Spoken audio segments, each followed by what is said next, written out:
Öğrencilerimize teşekkür ediyoruz. Bizlere bu tarihi olayı hatırlattılar.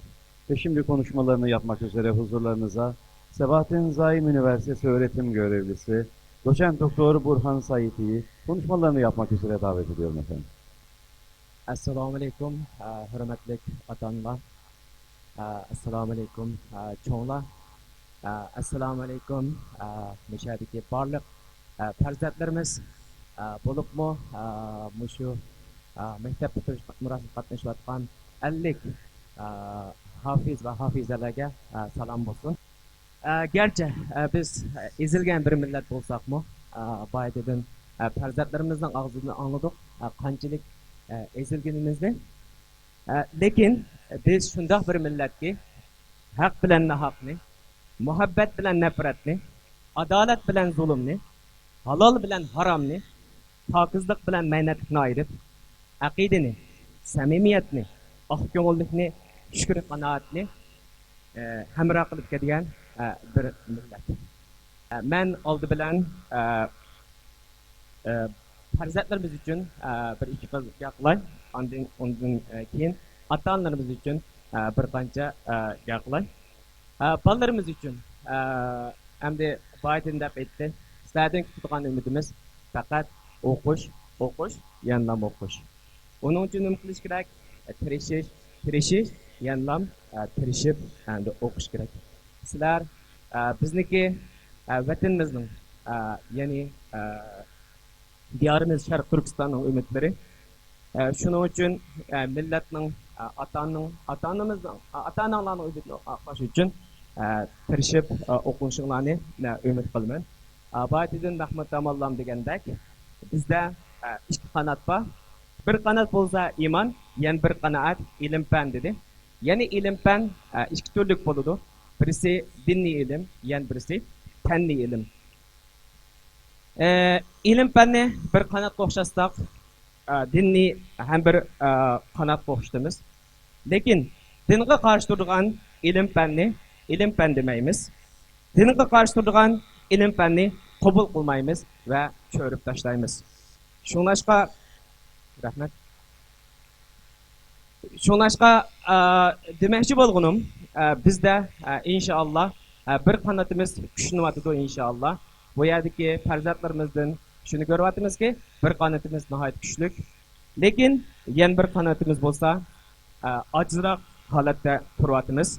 Şuna dinni ilimlerini öğreniş bilen bir vakitte ilim fen bilimlerini yaxşı okuşumuz gerek. Biz de her sahada ilim ilgiler bolgan bir halet şekillenip baksın. Bizim milletimiz de ilim şunas, ilahiyat şunas, fizik şunas, kimiya şunas, matematik şunas, edebiyat şunas ve şundaqla başka sahalardımı alimi bolgan bir halet şekillenip baksın inşallah.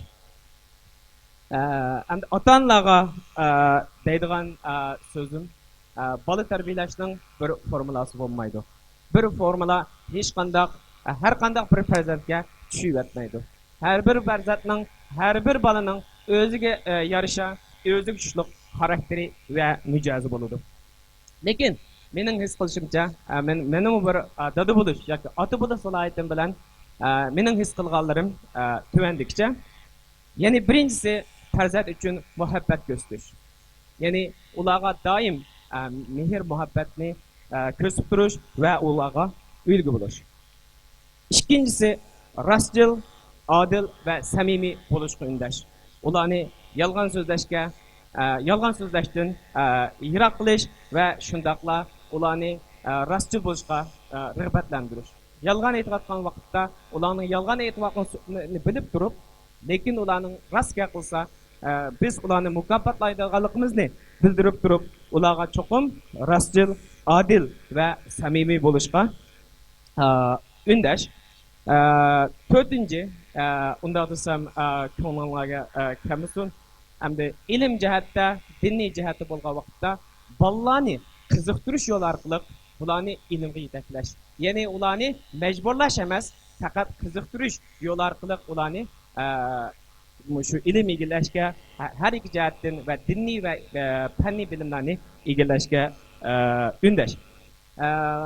Qandaq degan vaqtda biz agar ularni qiziqtirish yo'li orqali ilm egallatmasak, eng oxirida dindan, ilmdan bezor bo'ladigan bir turkum kishilarni hosil qilishimiz mumkin. Shuningdek, eng oldi bilan biz ularni qiziqtirish yo'li orqali bilim egallashga turtki bo'lishimiz kerak. Kichikdan bir misol qilib bersam, mening 3 qizim bor. Ikkinchi qizim maktabdan qaytib kelibdi. O'qituvchi deydi, bugun yesterda Qur'onni o'qimadi. Asli shu maktabga kirish bo'lgan vaqtda Qur'onni bir to'liq qarab o'qiyotsa bo'ladi, dedi. Apis dedi, o'qimayotdi, qanday qilamiz dedi. Men qizimni chaqirdim, kelin qizim. O'tirayli deb o'tkazdik. Men onunğa vatandagi dertlerini anlattım. Anlatgandan keyin yanımda o'tirdi. O'tirgandan keyin, agar sen yaxshi o'qiy olsang, buvang, momang, tog'laring bilan vatanimizda birga ko'risha olaysan. Shuna ular bilan texmo tez holda ko'risha olaysan degandan keyin Qur'onni oldi, yana o'qishga boshladi. Demakchi bo'g'inim shunda qiziqtirish vasir orqali farzandlarimizni yaxshi tarbiyalasak demakchi.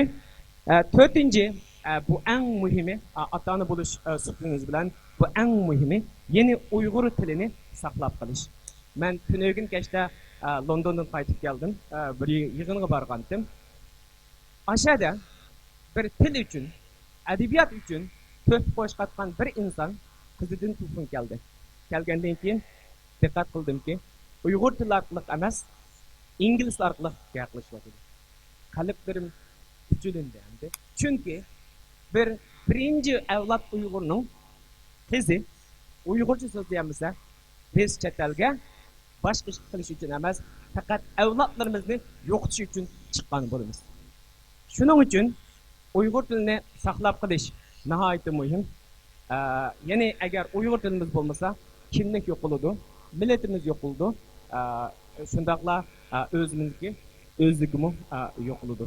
Shuning bilan men vaqtimdan chiqolmay so'zlasam, gapjiq shu munosabat bilan Darul Iman derneğini chin qalbimdan tabriklayman.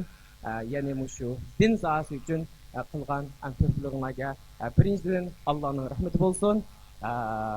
Shundaqla shu 50 farzandimizga tabriklar tilayman. Rahmat. Assalomu alaykum. Değerli hocamız Sayın Bakan Said'e teşekkür ediyoruz.